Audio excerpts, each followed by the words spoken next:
ஆண்டவராக இயேசு கிறிஸ்துவின் நாமத்தினாலே மீண்டும் இந்த ஷார்ட் சர்மன் வழியாக உங்களை சந்திப்பதில் மிகுந்த சந்தோஷம். ஏன் விழுந்தார்கள் என்கிறதான தலைப்பின் கீழ் ராஜ்யபாரங்கள் ஏன் விழுந்தன என்பதை குறித்து நாம் பார்த்து கொண்டே இருக்கிறோம். ஏற்கனவே நாம் எகிப்திய சாம்ராஜ்யமும் அசிரிய சாம்ராஜ்யமும் ஏன் விழுந்தது என்று சொல்லி நாம் பார்த்திருக்கிறோம். இந்த வெளிப்படுத்தின விசேஷம் 17ஆம் அதிகாரம் 9ஆம் வசனம் முதல் 11ஆவது வசனம் வரைக்கும் அந்த இடத்துல சொல்லப்பட்டிருக்கிற 8 சாம்ராஜ்யங்கள், அதில் 5 பேர் விழுந்தார்கள்னு இருக்குது. இந்த 5 பேர் ஏன் விழுந்தார்கள் அப்படிங்கிற தலைப்பில் தான் நம்ம பார்த்துட்டு இருக்கிறோம். அதில் முதலாவது எகிப்தை பார்த்து விட்டோம், அசிரியாவை பார்த்து விட்டோம். இப்பொழுது நாம் அடுத்து பார்க்க போகிறது 3வது சாம்ராஜ்யம், பாபிலோனிய சாம்ராஜ்யம். அதாவது கிமு 600ஆம் நூற்றாண்டுகளிலிருந்து இந்த சாம்ராஜ்யங்கள் இருக்கிறது. அந்த சாம்ராஜ்யத்தில் வந்த பிரபலமான ராஜாவாக நேபுகாத் நேச்சார் பார்க்கப்படுகிறார். இந்த நேபுகாத் நேச்சாருக்கு அப்பா ஒருத்தர் இருந்தார், அவரும் ஒரு பிரபலமான ராஜா தான். அவர்கிட்ட இருந்தால் ராஜ்யபாரம் நேபுகாத் நேச்சாருக்கு வருகிறது. ஆனால் நேபுகாத் நேச்சாருடைய காலம் தான் வல்லரசின் காலம். முழுவதுமாக உலகத்தை அவர் ஆளுகை செய்கிறதான காலம். உதாரணமாக 1931 வரைக்கும் சாதாரண நாடாக தான் இருந்தது. 31க்கு பிறகு அது வல்லரசாக மாற்றப்பட்டது. அதே மாதிரி இந்த பாபிலோனிய சாம்ராஜ்யம் என்பது ஹமுராபி காலத்திலிருந்து காணப்பட்டாலும் கூட நேபுகாத் நேச்சாரின் காலத்தில் அது வல்லரசாக காணப்பட்டது. ஆனால் இந்த பாபிலோன் என்பது அதிகப்படியாக எருசலேமுக்கு பிறகு வேதத்தில் அதிகமாக யூஸ் பண்ணப்படுகிறதான ஒரு நகரத்தின் பெயர். காரணம் என்ன அப்படின்னு பார்த்தீங்கன்னு சொன்னால், இந்த பாபிலோன் எப்படி எருசலேம் நமக்கு ஆவிக்குரிய விதத்தில் ஒரு ஸ்பிரிச்சுவலாகவும் உலக பிரகாரமாகவும் இருக்கிறதோ, அதே மாதிரி பாபிலோன் என்பது ஒரு ஈவல் ஸ்பிரிட்டுக்கு உலக பிரகாரமான ஒரு பட்டணமாகவும் ஈவல் ஸ்பிரிட்டுக்கு ஹெட் குவார்ட்டர்ஸாகவும் இருக்கிறது. உதாரணமாக தேவனுடைய ஹெட் குவார்ட்டர்ஸ் எருசலேமில் இருக்கிற மாதிரி பிசாசுடைய ஹெட் குவார்ட்டர்ஸ் பாபிலோனில் முதல்ல ஆரம்பித்தது. அங்கிருந்து தான் எல்லாம் விரட்டப்பட்டது. ஏறக்குறைய இயேசு கிறிஸ்து பரமேறி போகிற வரைக்கும் பாபிலோன் இருக்கிறது. ஏனென்று சொன்னால் பேதுரு நிருபங்களை எழுதும் போது பாபிலோனிலும் அந்த நிருபங்கள் வாசிக்கப்பட வேண்டும் என்று சொல்லுகிறார். ஆனால் அதற்கு பிறகு பாபிலோன் என்கிறதான பட்டணம் அழிக்கப்பட்டு அதனுடைய ஸ்பிரிட் இப்பொழுது இருக்கிறது. அதனால தான் நம்ம 7 மலை உள்ள நகரத்தில் அந்த ஸ்திரீ உட்கார்ந்திருக்கிறாள். அந்த ஸ்பிரிட் இருக்கிறது, அந்த ஆவியானது கிரியை செய்கிறது. இந்த பாபிலோன் என்பது மாந்திரீகத்திற்கும் இன்னும் பலவிதமான அருவருக்கத்தக்க காரியங்களுக்கும் பிசாசின் கிரியைகளுக்கும் பேர் போனதான இடம். அது அந்த காரியங்கள் அங்கிருந்து கிரியை செய்து உலகம் முழுவதும் போனது. எப்படி எருசலேமிலிருந்து புறப்பட்டு பரிசுத்த ஆவியானவர் உலகம் முழுவதும் ஆளுகை செய்ய தொடங்கினாரோ 2ஆம் அதிகாரம் அப்போஸ்தலர் நடவடிக்கைகளில், அதே மாதிரி பாபிலோன்லேருந்து புறப்பட்டு தான் இந்த ஆவிகள் எல்லாம் உலகம் முழுக்க போச்சுங்கிறது ஒரு நிதர்சனமான உண்மை. இந்த பாபிலோனில் வந்த இந்த ராஜா யாருன்னு சொன்னால் நேபுகாத் நேச்சார். இந்த பாபிலோனிய சாம்ராஜ்யம் வீழ்ச்சிக்கு என்ன காரணம்? முதலாவதாகவே அது நியூ வேர்ல்டு ஆர்டருடைய ஹெட் குவார்ட்டர்ஸாக இருந்தது. உதாரணமாக ஆதியாகமம் 11ஆம் அதிகாரத்திலே இருந்துச்சு. ஆனால் அவங்க என்ன அங்கே பண்ணாங்க அப்படின்னு சொல்லி நீங்கள் பார்த்தீங்கன்னு சொன்னால், ஒரு கோபுரத்தை கட்டுகிறார்கள். வானலாவே ஒரு கோபுரம், நமக்கு பேர் உண்டாகும்படி ஒரு நகரத்தை கட்டுவோம். இதில் நிறைய பேர் என்ன சொல்கிறாங்கன்னா, நமக்கு பேர் உண்டாகும்படி நகரத்தை கட்டினது தான் அங்கே பிரச்சனை, அவங்க சுய பெருமையை விரும்பினாங்க அப்படின்னு சொல்கிறாங்க. இல்லை, அங்கே நகரம் கட்டினது தான் பிரச்சனை. நகரமே அவர்கள் கட்டக்கூடாது. என்ன நகரம் ஏன் கட்டக்கூடாது அப்படின்னு கேட்டிங்கன்னா, தேவனுடைய திட்டத்தில் ஒரு நகரம் இருக்கிறது. இது தேவனுடைய திட்டத்தில்னா நான் சொல்கிறது ஆதீனத்தில். இந்த திட்டத்தை பற்றி ஆண்டவர் சிலருக்கு வெளிப்பாடுகளை கொடுத்துருந்தார். இந்த திட்டத்தை பற்றின வெளிப்பாடு யாருக்கு இருந்ததுன்னா ஆபேலுக்கு இருந்தது. ஆபேலிருந்து எபிரேயர் 11ஆம் அதிகாரத்தில் நீங்கள் வாசிச்சிங்கன்னா, ஆபேலிருந்து 32வது வசனத்தில் பின்னு நான் என்ன சொல்லுவேன், சிம்சோன், எப்தா, பாராக், தாவீது, சாமுவேல் என்பவர்களை குறித்தும் தீர்க்கதரிசிகளை குறித்தும் விவரம் சொல்ல வேண்டும், காலம் போதாதுன்னு இருக்குது. ஸோ இவங்க எல்லாருக்குமே ஒரு விஷன் இருந்துச்சு. என்ன விஷன்? ஆபேலிருந்து தீர்க்கதரிசிகள் வரைக்கும் என்ன விஷன் அப்படின்னு கேட்டிங்கன்னு சொன்னால், தேவன் தாமே கட்டி உண்டாக்கின அஸ்திவாரமுள்ள நகரங்களுக்கு அவர் காத்திருந்தார். அப்போ அந்த நகரம் என்பது எதை குறிக்கிறது? புதிய எருசலேம், வரப்போகிற நகரம். ஸோ இந்த வரப்போகிற நகரம் ஒன்று இருக்கிறது என்கிறதான விஷன் எப்போ இவங்களுக்கு கிடைச்சிச்சோ அப்போவே பிசாசு என்ன பண்ணிட்டான், அதற்கான இன்னொரு மாடல், இன்னொரு நகரத்தை அவன் உண்டாக்கினான். அந்த நகரம் தான் காயின் உண்டாக்கின நகரம். தன்னுடைய பையன் பேரில் அதை கட்டினான் என்று சொல்லி நாம் பார்க்கிறோம். அந்த நகரம் என்பது பிசாசினுடைய ஹெட் குவார்ட்டர்ஸ். தேவன் ஒரு நகரத்தை உண்டாக்க போகிறார். அதுக்கு மாடலாக நான் எப்போவும் சொல்லுவேன், தேவனுடைய திட்டம் ஒன்று இருக்கிறது என்றால் அதுக்கு ஆல்டர்னேட்டாக ஒரு திட்டத்தை பூமியில் பிசாசு உண்டாக்குவார். வானத்தில் உங்களுக்கு ஒன்று இருக்கிறது என்று சொன்னால், அதே மாதிரி பூமியில் ஒன்று உண்டாக்கி அது ஒரு இம்மைக்குரியது, ஒரு அழிவுக்குரியது, அதை கொண்டு வந்து அதன் மேலே உங்களுக்கு வாஞ்சையை வர வைத்து உங்களை அந்த ஒரிஜினல் நகரத்துக்கு போக விடாமல் அவன் தடுப்பான். அதுதான் பிசாசுடைய திட்டம். வெறும் நகரத்தை மட்டும் இல்லை, எந்த ஒரு விஷயமும் உங்களுக்கு ஒரு அழைப்பு இருக்குது, ஸ்பிரிச்சுவல் அழைப்பு இருக்குது. அந்த அழைப்பில் நீங்கள் போனீங்கன்னா பரலோகத்துக்கு போய் தேவனிடத்துலேருந்து நீங்கள் ஜீவனிடத்தை பெறக்கூடியதான அழைப்பாக இருக்கும். ஆனால் அதுக்கு ஆல்டர்னேட்டாக உங்களுக்கு இங்கே ஒரு வேலையை கொடுப்பான். அந்த வேலை எப்படி இருக்கும்னு கேட்டிங்க சொன்னால் ஒரு நோபல் ஒர்க்கு மாதிரி தான் இருக்கும். சோஷியல் சர்வீஸ், அநேகருக்கு உதவி செய்வது, இப்படி உங்களை இந்த மாதிரி திருப்பி உங்களை இப்போ என்ன சொல்ல வைப்பா, யோசித்து பாருங்கள். நீங்கள் காணாத தேவனுக்கு என்னென்னவோ ஊழியம் பண்ணுறேன், சுவிசேஷம் சொல்கிறேன், அதை விட ரொம்ப முக்கியம் காண்கிற மனுஷனுக்கு நீங்கள் என்ன செய்யணும், சர்வீஸ் பண்ணணும் அப்படின்னு. தேவன் என்ன சொல்கிறாரு, நீ இவனுக்கு சர்வீஸ் பண்ணு இல்லைன்னு சொல்லலை, தேவ சித்தத்தோட பண்ணு. என் சித்தம் இவனுக்கு பண்ண வேண்டியதாக இருந்தால் நீ அவனுக்கு பண்ணு, ஆனால் என்னுடைய சித்தம் ஊழியம் பண்ண வந்தால் ஊழியம் பண்ணு. என்னுடைய சித்தம் என்னவோ. ஸோ உங்களுடைய ஆல்டர்னேட்டாக உங்களை என்ன செய்வாங்க, திருப்புவாங்க. அது தப்பான விஷயமா தான் இருக்கணும்னே கிடையாது. பிசாசு எப்பவுமே உங்களை தேவனை விட்டு திருப்பும் போது பாவத்துக்கு திருப்புறானோ இல்லையோ, தேவ திட்டத்தை விட்டு திருப்பிடுவான். அதுக்கப்புறம் பாவத்துக்குள்ளே நம்ம போயிடுவோம். அதான் பிசாசோடைய பிளான். அப்போது ஒரு நகரத்தை காயினை வச்சு கட்டினான். அந்த நகரம் நோவா காலத்தில் அழிக்கப்பட்டது. இப்போ அடுத்து 11ஆம் அதிகாரத்தில் அடுத்த நகரம் கட்டுறாங்க. நம்ம இந்த நகரத்தை மறந்துடக்கூடாது. நம்ம ஏன் இதெல்லாம் பைபிளில் கொடுத்துருக்குறாங்க, காயின் போய் ஒரு நகரத்தை கட்டினான், இது எதுக்கு நமக்கு சொல்லணும்? இது வெறும் இப்போ யோசித்து பாருங்கள், நம்ம வர்றது சேத்தோடைய வம்சத்தில் வரும். காயினை பற்றி சொல்ல வேண்டிய அவசியமே இல்லையே. அப்படின்னா காயின் தான் வரப்போகிற ஆன்டி கிரைஸ்டோட ஸ்பிரிட்டினுடைய ஹெட் குவார்ட்டர்ஸ், அதை உருவாக்குனது. அந்த நகரத்துக்குள்ளே என்னென்ன இருந்துச்சுன்னு சொல்லி அங்கே சொல்லியிருப்பாங்க பாருங்க. அதான் ரொம்ப முக்கியம். அந்த நகரத்துக்குள்ளே மியூசிக் இருந்தது, அந்த நகரத்துக்குள்ளே என்டர்டைன்மெண்ட் இருந்தது, அந்த நகரத்துக்குள்ளே வியாபாரம் இருந்தது, அந்த நகரத்துக்குள்ளே எல்லாமே இருக்குது. அப்போ என்ன அர்த்தம், இதெல்லாமே உலகம். உலகத்துக்குள்ளே என்னென்ன இருக்குதோ எல்லாம் அங்கே இருந்திருக்கும். உலகத்தினுடைய ஆரம்பம் அங்கே இருக்கும். இதான் பிசாசு உருவாக்குனது. இன்றைக்கும் பிசாசு ஸ்பிரிச்சுவாலிட்டிக்கு ஆல்டர்னேட்டாக உங்களுக்கு எதை வச்சிருக்கிறான், மீடியா, உலகத்தில் உள்ள என்டர்டெயின்மெண்ட்டு, உலகத்தில் உள்ள உறவுகள், உலகத்தில் உள்ள புஸ்தகங்கள், இது எல்லாத்தையும் ஆல்டர்னேட்டாக வச்சு இதை நீங்கள் கான்சன்ட்ரேட் பண்ண வைக்கிறான். இதான் உலகத்தின் நகரம், இதான் சிட்டி. வேர்ல்ட்லி சிட்டியும் ஹெவன்லி சிட்டியும் ஆப்போசிட். இந்த ஹெவன்லி சிட்டிக்கு அகைன்ஸ்டாக கட்டப்பட்ட முதலாவது வேர்ல்ட்லி சிட்டி தான் காயின் கட்டினது. காயின் கட்டின பிறகு அடுத்த சிட்டி யார் கட்டினான்னு கேட்டால் 11ஆம் அதிகாரத்தில் பாபேல் கோபுரம். இந்த பாபேல் சிட்டி அழிக்கப்படுது. பாபேல் சிட்டி அழிக்கப்பட்ட பிறகு நினிவே, அசிரிய சாம்ராஜ்யம், அந்த சிட்டியும் அழிக்கப்படுகிறது. இப்போ நல்லா கவனிச்சு கொள்ளுங்க. அடுத்த சாம்ராஜ்யம் நேபுகாத் நேச்சாரின் பாபிலோனிய சாம்ராஜ்யம். இந்த நேபுகாத் நேச்சாருடைய பாபிலோனிய சாம்ராஜ்யத்தை குறித்து பார்க்கும்போது 2 காரியத்தை நான் முக்கியமாக சொல்ல விரும்புகிறேன். முதல்ல அந்த நகரத்தை பற்றி நான் பேசிடுறேன். நகரத்தை பற்றி உங்களுக்கு தெரிஞ்சுக்க வேண்டியது அவசியம். நேபுகாத் நேச்சாருடைய வீழ்ச்சிக்கு காரணம் என்ன அப்படின்னு பார்த்தீங்கன்னு சொன்னால், அவன் சொல்லக்கூடியதான வசனம் தானியேல் புஸ்தகம் 4ஆம் அதிகாரம் 29, 30. 12 மாதம் சென்ற பின்பு ராஜா பாபிலோன் ராஜ்யத்தின் அரமனை மேல் உலாவிக் கொண்டிருந்தான். இது என் வல்லமையின் பராக்கிரமத்தினால் என் மகிமை பிரஸ்தாபத்திற்கென்று ராஜ்யத்தின் அரண்மனையாக நான் கட்டின மகா பாபிலோன் அல்லவா என்று சொன்னான். அவன் நகரத்தை பற்றி பேசுகிறான். நல்லா கவனிச்சு கொள்ளுங்க. ஒரு சிட்டியை கட்டிட்டு அந்த சிட்டி என் மகிமை பிரஸ்தாபத்துக்கென்று. எல்லாரும் நினைக்கிறாங்க ஒரு பெருமையான வார்த்தை. இல்லைங்க, இதுக்கு பின்னாடி வேறொன்று இருக்கு. வெறும் பெருமை மட்டும் இல்லை, இவன் தேவனுக்கு அகைன்ஸ்டான ஸ்பிரிச்சுவல் ஹெட் குவார்ட்டர்ஸ் ஒன்று கட்டியிருக்கிறான். இந்த பாபிலோன் தான். அதனால தான் ஆண்டவர் சொல்றார் வெளிப்படுத்தல் 17:5 மகா பாபிலோன் வேசிகளுக்கும் பூமியில் உள்ள அருவருப்புகளுக்கும் தாய் என்னும் நாமம் அவள் நெற்றியில் எழுதியிருந்தது. அதே வார்த்தையை இங்கே சொல்கிறான் பாருங்க, மகா பாபிலோன். அங்கே சொல்லப்பட்ட மகா பாபிலோன், இங்கே சொல்லப்பட்ட மகா பாபிலோன். இந்த மகா பாபிலோன் என்பது தேவனுக்கு விரோதமாய் கட்டப்பட்டதான மிகப்பெரிய நகரம். இந்த மிகப்பெரிய நகரத்தை கட்டிவிட்டு அதை பார்க்கிறான். இப்போ அவனுக்கு ஒரு சாட்டிஸ்ஃபேக்ஷன், நான் தேவனுக்கு விரோதமாக. ஆனால் அவனுக்கு தெரியாது தேவனுக்கு விரோதமாக. அதனால தான் இந்த வார்த்தை அவன் வாயில் இருக்கும் போதே பல நேரங்களில் நாம் யாருக்கு விரோதமாக செயல்படுறோம்னு தெரியாமல் செஞ்சுக்கிட்டு இருக்கிறோம். நிறைய பேருக்கு, இன்னும் நான் சொல்லுவேன், ஆவிக்குரியவர்களுக்கு, ஸ்பிரிச்சுவல் பர்சன்ஸ்க்கு, ஊழியக்காரர்களுக்கு கூட இந்த ஸ்பிரிட்டை நிதானிக்கிற அறிவில்லை. இது தேவனுக்கு விரோதமாக கட்டப்படுகிறதான கட்டணம். நல்லா கவனிச்சுக்கொள்ளுங்க. பைபிளில் பலவிதமான உபதேசங்கள் இருக்குது. டீப்பாக நான் கொஞ்சம் உங்களுக்கு சொல்கிறேன். நம்மளுடைய வேத வார்த்தை நீங்கள் கவனிச்சுக்கிட்டு வருவீங்கன்றதுனால உங்களுக்கு புரியும்படி சொல்கிறேன். பைபிளில் டிராவல் என்பது ஒரு விதமான உபதேசம், பிரயாணம் என்பது.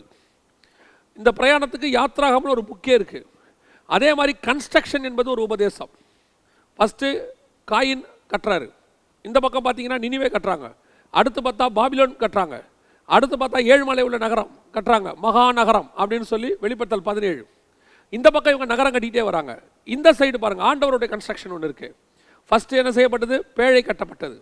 அதற்கு பிறகு என்ன கட்டப்பட்டது? ஆசாரிப்பு கூடாரம். ஆசாரிப்பு கூடாரம் முடிஞ்ச உடனே அலங்கம் கட்டப்பட்டது. அலங்கம் கட்டப்பட்டு முடிச்ச உடனே தேவாலயம் கட்டப்பட்டது. தேவாலயம் கட்டி முடித்து இடித்த பிறகு இயேசு சொல்லிட்டு போனார், நான் உங்களுக்கு ஒரு வாசஸ்தலத்தை கட்டி கொண்டிருக்கிறேன், நான் போய் கொண்டு. இந்த கன்ஸ்ட்ரக்ஷன் நடக்கும். இது ஒரு வகையான ஸ்பிரிச்சுவல் உபதேசம். எப்படி ஒரு டிராவல் என்பது, ஒரு பக்கம் டிராவல், இந்த பக்கம் பார்த்தீங்கன்னு சொன்னால் பூமி எங்கும் அவர்கள் சிதறி போனார்கள். யார்? பாபிலோனில் உள்ளவங்க. இவங்க பாபிலோன் ஸ்பிரிட்டை உலகம் ஃபுல்லாக கொண்டு போனாங்க. இது ஒரு டிராவல். இதே மாதிரி அப்போஸ்தலர் நடவடிக்கைகள் 2ஆம் அதிகாரத்தில் அவர்கள் பூமி எங்கும் சிதறி போனார்கள். அது ஒரு டிராவல். இங்கே ஈவில் ஸ்பிரிட் டிராவல் பண்ணுது, அங்கே ஹோலி ஸ்பிரிட் டிராவல் பண்ணுது. இந்த ரெண்டு உபதேசத்தை நம்ம புரிஞ்சுக்கணும். அதே மாதிரி தான் இந்த கன்ஸ்ட்ரக்ஷனும், இதுக்கு பின்னாடி இருக்கிற ஸ்பிரிச்சுவல் காரியங்கள். நீங்கள் இன்னைக்கு எதை கன்ஸ்ட்ரக்ட் பண்ணிட்டு இருக்கிறீங்க? இன்னைக்கு நாம ஆவிக்குரிய சபையை கன்ஸ்ட்ரக்ட் பண்ண வேண்டியவங்க. ஆமா, நாங்கள் ஆவிக்குரிய சர்ச்சை கட்டுறோம். ஆவிக்குரிய சபை என்பது நீங்களும் நானும். நாம தான் ஆலயம். நம்ம கன்ஸ்ட்ரக்ட் பண்றதுக்கு தான் இன்னைக்கு ஆண்டவர் கொண்டாந்தார். இதுக்கு தான் 5 வகையான ஊழியம், இதற்குத்தான் வேதாகமம், இதுக்குத்தான் ஊழியக்காரர்கள், எல்லாம் இதுக்கு தான். எதுக்கு? நம்மை கன்ஸ்ட்ரக்ட் பண்ணுவதற்கு, இந்த ஆலயத்தை கன்ஸ்ட்ரக்ட் பண்ணுவதற்கு, இந்த சரீரம் என்கிறதான பலிபீடத்தையும், ஆத்மா என்கிற பரிசுத்த ஸ்தலத்தையும், ஆவி என்கிற மகா பரிசுத்த ஸ்தலத்தையும் உண்டாக்குவதற்கு. இதுக்கான ஊழியம் போய் இன்னைக்கு உங்களை வச்சு பெரிய ஆலயங்கள் கட்டப்படுது. தேவனுடைய சித்தம் என்பது எதில் இருக்கிறது தெரியுமா? உன்னை கன்ஸ்ட்ரக்ட் பண்ணுவதில் இருக்கு. என்ன கன்ஸ்ட்ரக்ட் பண்றதுக்கு தான் அவங்க டைம் ஸ்பெண்ட் பண்ணணும், ஊழியர்களும் ஊழியங்களும். உன்னை வைத்து அவர்கள் ஆலயங்களை கட்டுகிறார்கள் என்று சொன்னால் அதில் ஏதோ மிஸ்டேக் இருக்கிறது அர்த்தம். ஒருவேளை இல்லைங்க, ஆண்டவர் எங்களுக்கு திட்டமாக சொல்லியிருக்கிறாரு, இவ்வளோ பெரிய ஆலயம் கட்ட தான் சொன்னார், சித்தம் தேவ சித்தம் கட்டுங்கள், இல்லை என்று சொல்லவில்லை. ஆனால் அதை தேவன் தான் கட்ட வேண்டும். மகாபாபிலோன் என்பது என் மகிமை பிரஸ்தாபத்திற்கென்று, ஆனால் நீங்களும் நானும் அவர் நாம மகிமைக்கு என்று கட்டப்பட்டு கொண்டிருக்கிறோம். Spiritually we want to be built. நாம இன்னைக்கு பிசிக்கலி பில்ட் பண்ற சர்ச்சை பத்தி பேசிக்கிட்டே இருக்கிறோம், கான்சென்ட்ரேட் பண்ணிட்டே இருக்கிறோம். அதுக்கு தான் ஆண்டவர் எல்லா கதவையும் அடைச்சி வச்சிருக்கிறாரு.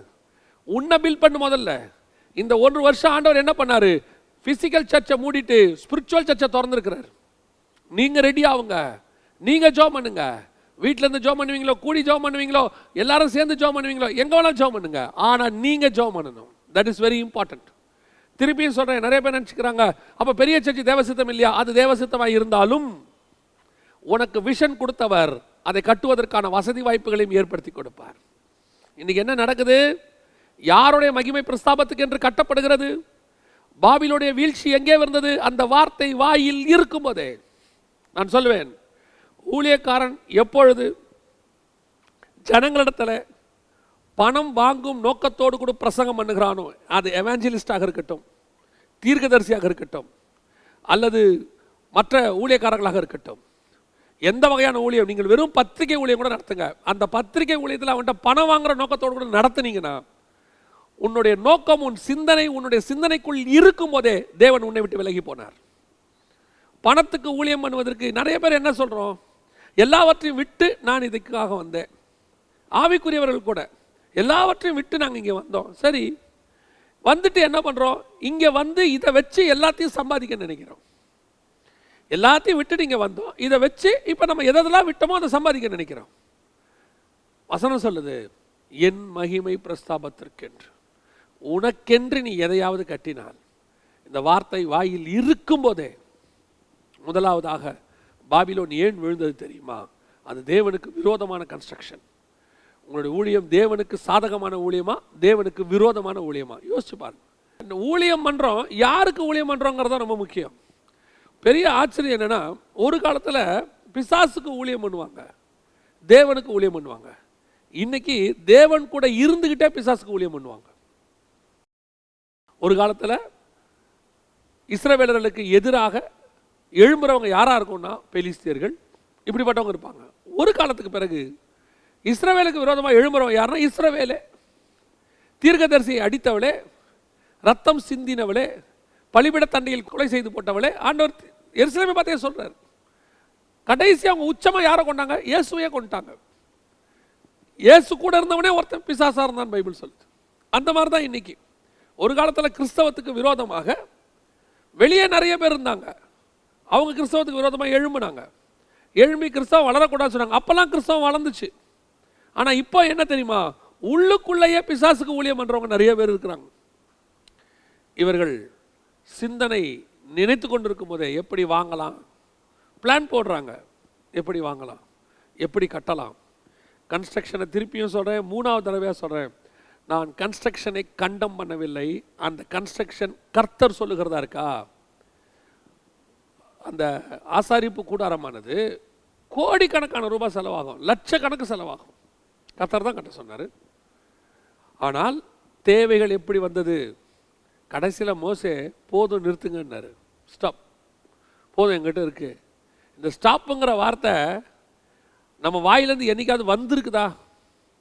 என்னைக்காவது சொல்லியிருக்கிறோமா ஸ்டாப் அப்படின்னு?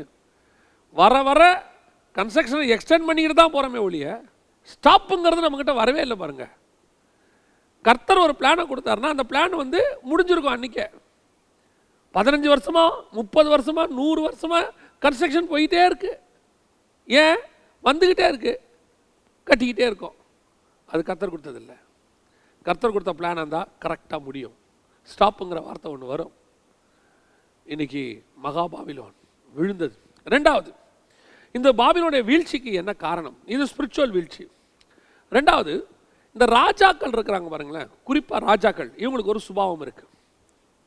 இந்த சுபாவம் என்ன அப்படின்னு சொல்லி நீங்கள் கேட்டீங்கன்னு சொன்னால், இவர்கள் தேவனை வெளிப்படையாக ஏற்றுக்கொள்வார்கள் அல்லது மகிமைப்படுத்துவார்கள்.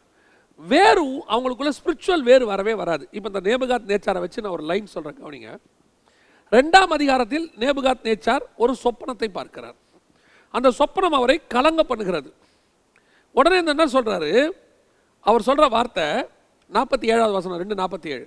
நீ இந்த மறைபொருளை வெளிப்படுத்தினபடியினால் மெய்யாய் உங்கள் தேவனே தேவர்களுக்கு தேவனும் ராஜாக்களுக்கு ஆண்டவரும் மறைபொருள்களை வெளிப்படுத்துகிறவனுமாய் இருக்கிறான் என்றான். அப்பொழுது அதுக்கு முந்தின வசனத்தில் ராஜா தானியேலை வணங்கி. அப்படின்னா என்ன அர்த்தம்? உடனே ஆண்டவர் அக்செப்ட் பண்ணிட்டாரு. இந்த விளக்கத்தை கொடுத்த உடனே அக்செப்ட் பண்ணிட்டார். Okay, right, fine. அப்போ ராஜா என்னவா இருக்கணும்? ஒரு ஸ்பிரிச்சுவல் பர்சனாக அன்னிலேருந்து வளர தொடங்கிருக்கணும். நடந்துச்சா? 3ஆம் அதிகாரத்தில் என்ன பண்ணுறாரு? ஒரு சிலை செய்கிறாரு, அதுவும் பொற்சிலை.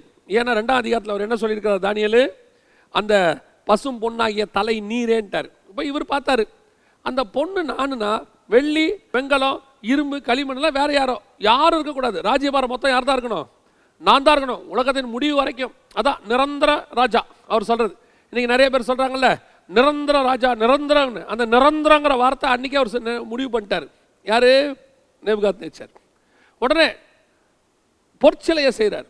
செஞ்சு 3ஆம் அதிகாரத்தில் எல்லாரும் வணங்கணும், வணங்காட்டி தீயில போடுவேன். இப்போ ஸ்பிரிட்டு மாறுது பாருங்க. அதுக்கு முந்தின இதில் உங்கள் தேவனே மெய்யான தேவன், உண்மையான ஆவி அவருக்குள்ளே வந்திருந்து ஆவியானவருக்குள்ளே போயிருந்தார்னா, ஆவி நடத்துக்குள்ளே வந்திருந்தார்னா அடுத்த அதிகாரத்தில் இந்த மாதிரி ஒரு கட்டளை வந்திருக்காது. அடுத்தவர் என்ன பண்ணுவார்? இவரும் தேவனை பணிந்து கொள்கிறவா மாறி இருப்பார். இப்போ என்ன ஆகுது? பெருமை வருது, மேட்டுமை வருது. சரி, 3ஆம் அதிகாரத்தில் என்ன நடக்குது? இப்போ ஷாத்ராக் மேஷாக் ஆபேத்நேகோ பார்க்குறாரு. அவங்க அப்படியே உள்ள 4வது நபராக நிற்கிறாங்க. இது நடந்த உடனே அடுத்து நேபுகாத் நேச்சார் பண்ணுறதை பாருங்க. 28ஆம் வசனம். அப்பொழுது நேபுகாத் நேச்சார் வசனித்து, ஷாத்ராக் மேஷாக் ஆபேத்நேகோ என்பவருடைய தேவனுக்கு சோத்திரம், அவர்கள் தங்களுடைய தேவனை தவிர வேறொரு தேவனை சேவித்து பணியாமல் அவரையே நம்பி ராஜாவின் கட்டளையை தள்ளி தங்கள் சரீரங்களை ஒப்பு கொடுத்ததினால் அவர் தமது தூதனை அனுப்பி நம்முடைய தாசரை விடுவித்தால், ஆதலால் ஷாத்ராக் மேஷாக் ஆபேத்நேகோ என்னுடைய தேவனுக்கு விரோதமாய் தூஷண வார்த்தைகளை சொல்லுகிற எந்த ஜனத்தானும் எந்த ஜாதியானும் எந்த பாஷைக்காரனும் துண்டித்து போடப்படுவான். பாருங்க, உடனே மனம் திரும்புதல், இமிடியேட்டா. திருப்பி 4ஆம் அதிகாரத்தில் என்ன பண்றாரு? நான் கட்டிய மகாபாபிலோன். உடனே வீழ்ச்சி. இதுதான் ராஜாக்கள் இருதயம். ராஜாக்களுடைய இருதயம் இப்படித்தான். இது வந்து வெறும் புறஜாதி ராஜாக்கள் மட்டும் இல்லை, இஸ்ரவேல் ராஜாக்களுக்கும் அப்படித்தான். இஸ்ரவேல் ராஜாலேயே ஒரு 2-3 ராஜா தாங்க நல்ல ராஜா. ஒரு உதாரணமாக எடுத்துக்கிட்டீங்கன்னு சொன்னால் தாவீது. அதுக்கப்புறம் நீங்கள் எடுத்துக்கிட்டீங்கன்னா சாலமோன் கூட கிடையாது. சாலமோன் ஞானம் தான் ப்ளஸ் அவர் தேவனுக்கு கீழ்ப்படிந்த ராஜான்னு சொல்ல முடியாது. அதுக்கப்புறம் யோசபாத் கொஞ்சம் பரவாயில்ல. இந்த மாதிரி ஒரு எசேக்கியா, இந்த மாதிரி ஒரு ராஜாக்கள் இருந்தாங்களே ஒழிய மொத்தமாக நீங்கள் எடுத்து பாருங்க. ஃபர்ஸ்ட் ராஜா சவுல், அப்புறம் சாலமோனு, அதுக்கப்புறம் வந்த எல்லா ராஜாக்களும் மோசமான ராஜாக்கள். ஆகாப்பு, அப்புறம் வந்துட்டு மனாசே, எல்லாம் மோசமான ராஜாக்கள். சிதேக்கியா. அப்படின்னா என்ன அர்த்தம்? இந்த ராஜாக்களோட இருதயம் மேட்டுமை அடையும். ராஜாக்களோட இருதயம் பணத்துக்கு முன்னாடி போகும். ராஜாக்களோட இருதயம் ஸ்திரத்தன்மை இல்லாமல் இருக்கும். வெளியரங்கமா சொல்லுவாங்க உங்கள் தேவனே எங்கள் தேவன், இருதயத்துக்குள்ள வராது. இன்னைக்கும் ராஜாக்கள் அப்படித்தான் இருக்கிறாங்க. இதை யார் நம்புறா? நம்ம ஆட்கள் நம்புறாங்க. தானியேல் நம்ப மாட்டாரு. தானியேல் நம்ப மாட்டாரு. அன்னைக்கு சொன்ன மாதிரியே தான் இன்னைக்கு உலகத்துக்கு ராஜாக்கள்லாம் சொல்றாங்க இயேசு கிறிஸ்துவை ஓட்டுக்காக பயன்படுத்திக்கிறாங்க, கிறிஸ்தவர்களை ஓட்டுக்காக பயன்படுத்தி கொள்றாங்க. உங்களுக்கு ஆதரவாக இருப்போம், அப்படி இருப்போம், இப்படி இருப்போம், நாங்கள் வந்தால் இதை கொடுப்போம், அவங்க அதை கொடுப்போம். எல்லா நாட்டிலையும் சொல்கிறேன், not only in Tamil Nadu, I am talking about all over the world. வாக்குறுதி கொடுக்கப்படுது. உடனே இயேசு கிறிஸ்துவை போல உண்டா, அவரை மாதிரி தேவன் உண்டா? உடனே இவங்க சொன்ன நம்ம ஆட்கள் பாருங்க, அவர் மேடையில் இப்படி பேசிட்டாரு. அடுத்து ஆட்சிக்கு வந்த பிறகு என்ன நடக்குது, அதான் முக்கியம். அதுக்கப்புறம் தூக்கி போட்டு மிதிப்பாங்க. உடனே நம்ம ஆட்கள் நம்புறாங்க, ஓ அவன் நம்புறேன். இப்போதான் நாம என்ன சொல்லணும் தெரியுமா? தானியேல் மாதிரி சொல்லணும். தானியேல் சொல்ற வார்த்தையை கவனிங்க. 5ஆம் அதிகாரம் 17வது வசனம். அப்பொழுது தானியேல் ராஜாவின் சமூகத்தில் பிரதியுத்தரமாக, உம்முடைய வெகுமானங்கள் உம்மிடத்திலேயே இருக்கட்டும், உம்முடைய பரிசுகளை வேறொருவனுக்கு கொடும் அப்படின்னு சொல்லி அந்த ராஜா கொடுக்குற கணத்தை தூக்கி அடிக்கிறான். உன்னால் வர்ற பதவி எனக்கு தேவையில்லையா, நீ கொடுக்குற ஆசீர்வாதம் எனக்கு தேவையில்லையா, எல்லாத்தையும் தூக்கி போடு. ஏன்? என்னை கனப்படுத்துகிறவர் ஒருவர் இருக்கிறார், என்னை ஆசீர்வதிக்கிறவர் ஒருவர் இருக்கிறார். என்னை ஆசீர்வதிக்கிற நீ இன்னைக்கு ராத்திரி க்ளோஸ் ஆயிடுவ. பெல்ஷாத்சார் அன்னைக்கு ராத்திரியோட முடிய போறாரு. அப்ப நீ கொடுக்கிற ஆசீர்வாதம் நிரந்தர ஆசீர்வாதம் இல்லை, நீயே நிரந்தரமானவன் இல்லை. இந்த நிரந்தரம் இல்லாதவர்கள் கொடுக்கிற நிரந்தரம் இல்லாத ஆசீர்வாதத்துக்கு நிரந்தரமான தேவனை தேடுகிற தேவ மனுஷர்கள் பணிய மாட்டார்கள். பெல்ஷாத்சாருக்கு முன்னாடி அவன் சொல்றான், உன் வெகுமானங்கள் உங்ககிட்ட இருக்கட்டும், உன்னுடைய பொற்சனி உங்ககிட்டே இருக்கட்டும், எல்லாத்தையும் வேற யாருக்காவது கொடு. இப்படி ஒரு ராஜாவை பார்த்து பேச முடியுமா? அதுவும் எப்படிப்பட்ட ராஜா? நல்ல ராஜா கிடையாது, கொடுமையான ராஜா. மறுமாண்டி ஆடுகளோட உட்காந்து மது அருந்துகிற ராஜா, மோசமான ராஜா, குடிகார ராஜா. அவனை பார்த்து இவன் சொல்றான், எல்லாத்தையும் நீயே வச்சுக்கியா? ஏன்? நீயே இன்னைக்கு நாத்திரி செத்து போற. நிரந்தரம் இல்லாதவர்கள் டெம்பரவரி, ராஜ்ய பாரங்கள் டெம்பரவரி, மேலே உட்கார்ந்திருக்கிறவர்கள் டெம்பரவரி, உலகம் டெம்பரவரி, உலகத்தின் ஆசீர்வாதங்கள் டெம்பரவரி. அந்த டெம்பரவரிக்காரங்க கொடுக்கிற ஆசீர்வாதத்துக்கு ஆவிக்குரியவர்களும் ஊழியக்காரர்களும் நீங்கள் வாஞ்சித்து போகிறீர்களா? அல்லது அழியாத நித்திய ராஜா, அழியாத கிரீடம், ஜீவ கிரீடத்தை தரப்போறாரே, அவர் வரும்போது அவன் கிரீடத்தக்கதான பலன் வரப்போதே, அதை நோக்கி போறீங்களா? இன்னைக்கு திடீர்னு கூப்பிட்டு அரசியல்வாதிகள் உங்களுக்கு ஒரு போஸ்டிங் கொடுக்குறாங்கன்னா உடனே உங்க வாயில தேவனை புகழ்றதுக்கு பதிலாக அவங்கள புகழ்றீங்க. யாரையும் குறை கூற வேண்டாம், யாரையும் கனவீனப்படுத்த வேண்டாம், எல்லாருக்கும் மரியாதை கொடுப்போம். ஆனா துதிகன மகிழ்ச்சி புகழ்ச்சி அத்தனையும், இந்த புகழ் என் வாயிலிருந்து ஆண்டவராக இயேசு கிறிஸ்து ஒருவரை தவிர வேறு ஒருத்தரை புகழாது. அவ்வளோ பெரிய வேதநாயகம் சாஸ்திரியாரை கூப்பிட்டு கேட்குறாங்க, ராஜாவை குறித்து ஒரு பாட்டு பாடு, ஒரே ஒரு பாட்டு பாடுங்க. அவர் சொல்றாரு, இயேசுவையே துதி செய் மனமே, நீ இயேசுவையே துதி செய், வேற ஒரு ராஜாவை குறித்து என் வாயில பாட மாட்டேன். இன்னைக்கு வெகுமானங்களுக்கு பின்னால் ஓடுகிறவர் ஆவிக்குரியவர்கள், வெகுமானங்களுக்கு பின்னால் ஓடுகிற ஊழியர்கள், பதவிகளுக்கு பின்னால் ஓடுகிற ஆவிக்குரியவர்கள், பதவிகளுக்கு பின்னால் ஓடுகிற ஊழியர்கள் ராஜாக்களுக்கு பின்னால் ஓடிக்கொண்டு நிற்கிறார்கள். வேதம் சொல்லுகிறது, தைரியமா சொல்லணும், உங்க வெகுமானங்கள் உங்ககிட்டே இருக்கட்டும், நீங்க வச்சுக்கோங்க. ஏன்? அது உங்களது, நீங்களும் அழிவீங்க, அதுவும் அழியும். ஆனா எனக்கு கொடுக்குற ராஜா ஒருத்தர் இருக்கிறாரு, அது அழியாத நித்திய ராஜா. அவர் கொடுக்குற வெகுமானங்கள் ஒரு நாளும் அழிந்து போகாது. பாபிலோன் சாம்ராஜ்யம் தேவனுக்கு முன்பாக உயர்ந்த சாம்ராஜ்யமாக இருந்தது. ஆனால் அது தன்னை பிசாசுக்கு விட்டு கொடுத்தது, பிசாசின் கன்ஸ்ட்ரக்ஷனுக்கு விட்டு கொடுத்தது. ரெண்டாவது மனமேட்டுமைக்கு விட்டு கொடுத்தது. மூன்றாவது ராஜாக்கள் ஸ்திரத்தன்மை இல்லாதவர்களாக இருந்தார்கள். இந்த பாபிலோன் சாம்ராஜ்யம் மேதிய பெர்ஷிய சாம்ராஜ்யத்தின் மூலமாக ஜெயிக்கப்பட்டது. பெல்ஷாத்சார் காலத்தில் இந்த பாபிலோன் சாம்ராஜ்யம் விழுந்தது. 538ஆம் ஆண்டு பெல்ஷாத்சாரை வீழ்த்தி கோரேஸ் என்கிற ராஜா ராஜ்யபாரத்தை கட்டி கொண்டார். அதற்கு பிறகு மேதிய பெர்ஷிய சாம்ராஜ்யம் வளர்ந்தது, பாபிலோனிய சாம்ராஜ்யம் முடிவடைந்தது. இன்றைக்கும் பாபிலோனிய சாம்ராஜ்யத்தினுடைய நீட்சியாக ஈராக் இருக்கிறது, ஈராக் என்கிற தேசம் இருக்கிறது. ஈராக்கில் வந்த சதாம் ஹுசேன் கூட ஒரு நாள் சொன்னார், நான் மீண்டும் பாபிலோனை எடுத்து கட்டுவேன் அப்படின்னு சொன்னார். ஆனால் பாபிலோன் மீண்டும் வராது, கர்த்தர் தள்ளினது தள்ளினதே. மூன்றாவது சாம்ராஜ்யம் பாபிலோன் சாம்ராஜ்யம் வீழ்ச்சி அடைந்தது. காரணம் அவர்களுக்குள் இருந்ததான மனமேட்டுமை, தேவனுக்கு விரோதமான கன்ஸ்ட்ரக்ஷன், தேவனுக்கு விரோதமான சித்தங்களை தலையிடுதல், எல்லாத்தையும் செஞ்சாங்க. அடுத்த சாம்ராஜ்யம் மேதிய பெர்ஷியர்கள். இவர்கள் ஏன் விழுந்தார்கள்? கர்த்தருக்கு சித்தமானால் அடுத்த ஷார்ட் சர்மன் பகுதியில் உங்களை சந்திக்கிறேன். God plus.